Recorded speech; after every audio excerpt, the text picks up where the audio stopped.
Husband কেন এরকম হয়, সবার বেলা শপিং করতে পারলেও তাদের নিজের বেলা সময়ই হয় না। হ্যালো এভরিওয়ান, আসসালামু আলাইকুম। ঈদ তো দোরগোড়ায় চলেই আসলো, আর বেশি দিন বাকি নেই। এর মধ্যে হাজবেন্ডের কোনো কিছুই কেনাকাটা হয়নি, আমাদের সবার কেনাকাটা কমপ্লিট, বাচ্চাদের টুকটাক কিছু বাকি ছিল।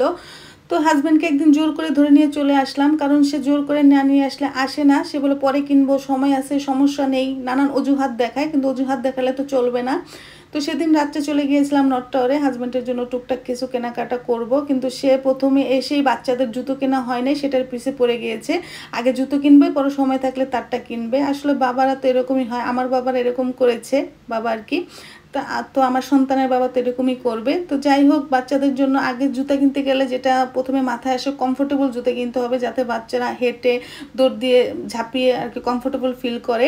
তো প্রথমে যে জুতোটা দেখালাম, সানগ্লাস জুতো আর কি, ভাইরাল সানগ্লাস, তো সেটা আমার কাছে খুবই ভালো লেগেছিলো। ওটাকে ছোটোবেলায় ডিস্কো নামে জানতাম, ডিস্কো জুতো। তো কে কে এই নামে পরিচিত আছেন অবশ্যই কমেন্টস করে জানাবেন।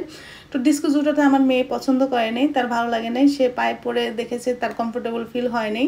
তো সে এখন একটু উঁচু জুতো চাই, একটু অন্যরকম জুতো চাই, কিন্তু সেই জুতো তো পরানো যাবে না। তো আমার এই জুতোগুলো খুবই ভালো লাগে। তো দুই পায়ে দুই জোড়া পরিয়ে দিলাম, কিন্তু সেইগুলো নেবে না, কিন্তু শেষমেশ আমরাই পছন্দ করে নিয়েছি। এই বয়সে তো তার চয়েসে প্রাধান্য দিলে হবে না। তবে যাই হোক, তার জুতো কিনে অনেক কষ্ট করে কিনলাম আর কি, কারণ সে কোনো জুতোই পছন্দ করতেছিল না। তবে ছোটো ছেলের টুকটাক কিছু কেনাকাটার বাকি ছিল, সেগুলো শেষ করলাম। আসলে বাচ্চাদের কেনাকাটা শেষই হয় না, ঈদ সামনে আসলে বিশেষ করে যত কিনি ততই মনে হয় আরও কিনি, আর ততই মনে হয় কেনা কমপ্লিট হয়নি, এটা বাকি আছে, ওটা বাকি আছে, কী যে করবো বুঝে পাই না। তো যাই হোক, সেদিন ছোট ছেলেকে নিয়ে আবার চলে গেলাম, কারণ বাচ্চাদের আসলে জামা কাপড় যেরকম, জুতো কেনার জন্য তাদের নিতেই হবে। কারণ আমার বাচ্চাদের হাইট, পায়ের সাইজ বয়সের থেকে মাশাআল্লাহ অনেক বড়, তার জন্য আসলে ওদের হয় না জুতো কেনার সময় ওদের নিজেরই নিয়ে যেতে হয়। তো এখানে আমি 2-3টা শপিং মল অ্যাড করে দিয়েছি, নর্থ টাওয়ার, বেলি কমপ্লেক্স, রাজলক্ষ্মী। তো শেষমেশ রাজলক্ষ্মী এসে আমাদের একটা জুতো পছন্দ হলো ছেলের জন্য, তো এই যে কিনে নিলাম। আর ছেলের শপিং ছেলেই হাতে নেবে। তারপরে আমারও শপিং শেষ হচ্ছে না, এটা লাগবে ওটা লাগবে করতেই আসি। তো যাই হোক, আমার ড্রেসের সাথে ম্যাচিং করে হেজাব কিনতে হবে। তো ভাইয়াটা এই হেজাবটা খুব সুন্দর করে দেখাচ্ছিল, আমিও ভিডিও করে নিলাম।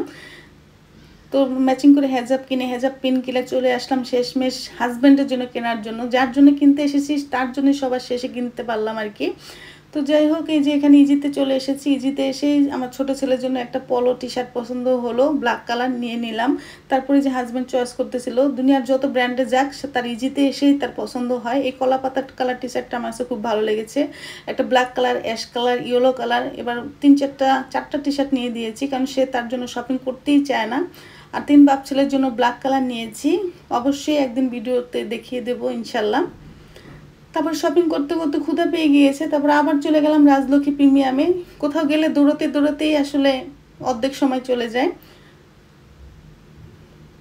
তো সেখানে এসে বাচ্চাদের পছন্দের খাবার অর্ডার করে দিলাম, আর আমি আমার পছন্দের খাবার অর্ডার করে নিলাম, কারণ রাতের ডিনারটা এখানেই করে যাব। তো আমি একটা মিট বক্স আর কি অর্ডার করেছি, আর ছেলের পছন্দের চিকেন, ওরা চিকেনই পছন্দ করে। তো খেতে খেতে ভিডিওটি শেষ করছি। যদি কোথাও ভালো লেগে থাকে প্লিজ লাইক কমেন্ট শেয়ার করে দিবেন, আমার সাপোর্ট করবেন। আল্লাহ হাফেজ।